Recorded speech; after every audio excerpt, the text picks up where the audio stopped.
Bonjour Akoya, je suis Bénédicte de Raffaellis-Soissons, je suis la fondatrice et CEO de Clustry, qui est une start-up qui est née début 2014 et c'est la première solution de Talent Management Intelligence, c'est-à-dire qu'on va transformer des millions de données de parcours de professionnels partout dans le monde en décisions RH basées sur un discours de preuve.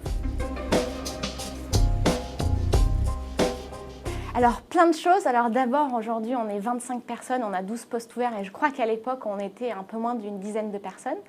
Donc l'équipe a bien grossi. On a fait une deuxième levée de fonds de 2,5 millions d'euros avec Alven Capital et des business angels comme Jonathan Benhamou de PeopleDoc et Nicolas Brusson de Blablacar.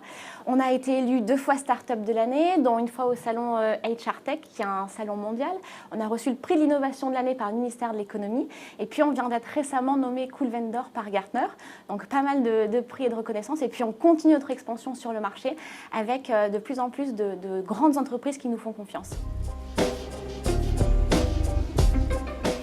Alors, Startup nous a apporté pas mal de visibilité. En fait, ce qui était très intéressant, c'est qu'on a eu l'occasion justement de se présenter et de pitcher devant des RH des grandes entreprises, notamment des personnes qu'on avait déjà rencontrées par le passé et qui ont eu l'occasion d'entendre à nouveau parler de nous, qui nous ont recontactés et avec qui on a pu continuer nos discussions, donc de la visibilité et évidemment encore plus d'intérêt de la part de ces entreprises-là. Sur la façon de s'adresser à vos interlocuteurs, peut-être d'essayer de créer du lien et de mettre de la personnalité dans ce que vous allez faire pour les toucher. Ce n'est pas un pitch avec une audience que vous ne connaissez pas. Vous allez avoir une trentaine, une quarantaine, une cinquantaine de personnes et il faut essayer de parler à chacune de ces personnes-là d'une problématique qui les touche et qui les concerne. Je pense aussi donner pas mal d'exemples et d'illustrations dans ce que vous faites. Vous n'êtes pas là pour présenter une solution ou un produit, mais d'abord, vous, votre start-up, il y a aussi cette dimension humaine. C'est aussi des personnes qui sont issues des ressources humaines. Donc, je pense que c'est important de donner des anecdotes et de parler personnellement de votre histoire, de pourquoi vous avez créé cette entreprise et qu'est-ce que vous voulez changer avec cette entreprise et quelle ambition vous avez, quelle vision vous portez sur le monde et comment est-ce que vous voulez derrière la développer et l'incarner.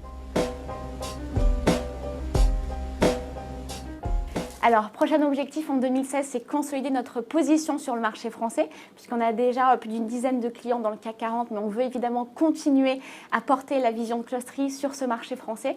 Et puis, on prépare l'ouverture du marché américain. Alors, ça ne va pas venir tout de suite, mais néanmoins, on a ouvert un bureau à New York en fin d'année l'année dernière pour commencer à tester l'appétence du marché et voir à quel moment est-ce que ce sera le plus opportun de se lancer sur ce marché-là, avec évidemment une troisième levée de fonds, puisque comme on le sait, ouvrir un nouveau marché, notamment aux États-Unis, ça demande pas mal d'investissement.